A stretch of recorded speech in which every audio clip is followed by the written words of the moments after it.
One-man game.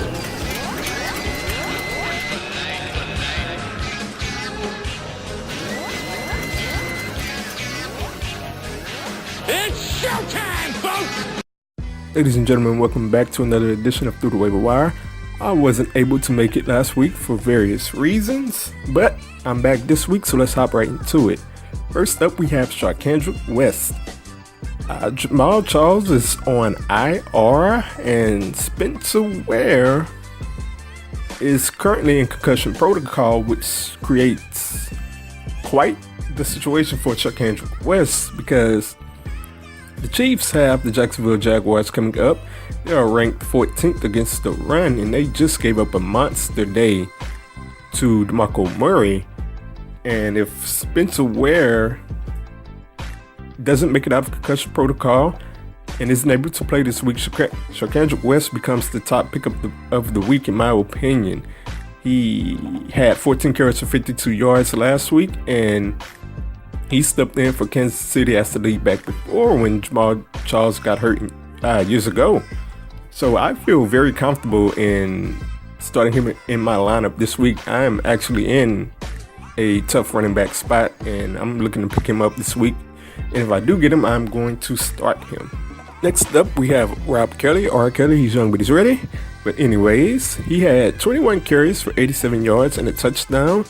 Everyone wondered who would step up with Matt Jones being hurt last week, and it was supposed to be an even split between Rob Kelly and Chris Thompson, but Rob Kelly just took it over, and it's looking like he's going to be the lead back. And even when Matt Jones comes back, because the Redskins are going on a bye this week, I think it's going to be Rob Kelly's team. I would recommend picking him up and waiting to see how the situation works out. But I like how Rob Kelly looked last week, and it's an interesting situation to look out for in the future. Next up, we have Quincy Enunwa. I once suggested to pick up this guy weeks and weeks ago, as I assumed that he would take off after Eric Decker got injured, but he kind of tailed off at that point, but now he's picked it right back up. And last week he had 11 targets for 93 yards and a touchdown. Had a pretty good game the week before as well. And albeit that this was against the Browns, it was a good game, still in all.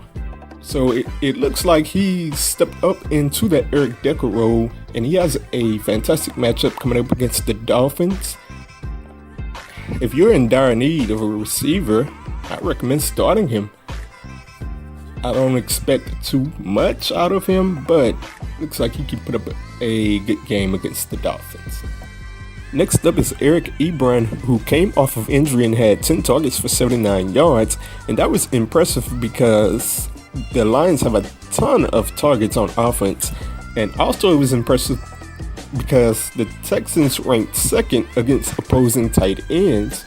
So this performance just came out of nowhere, to be honest. And he had a phenomenal game. Next up, he has the Minnesota Vikings, and they're tough against the tight end as well, as they ranked 7th against the tight end. But I'm going with him this week. I have Tyler Eifert, and he's on a bye.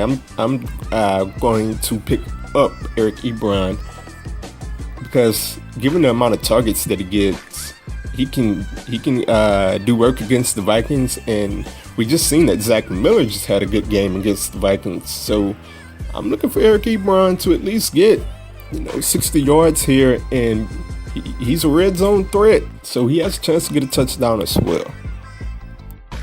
Ladies and gentlemen, that is it and that is all. Feel free to like, comment, and subscribe. Also, feel free to follow me on Twitter at SwissArmy94.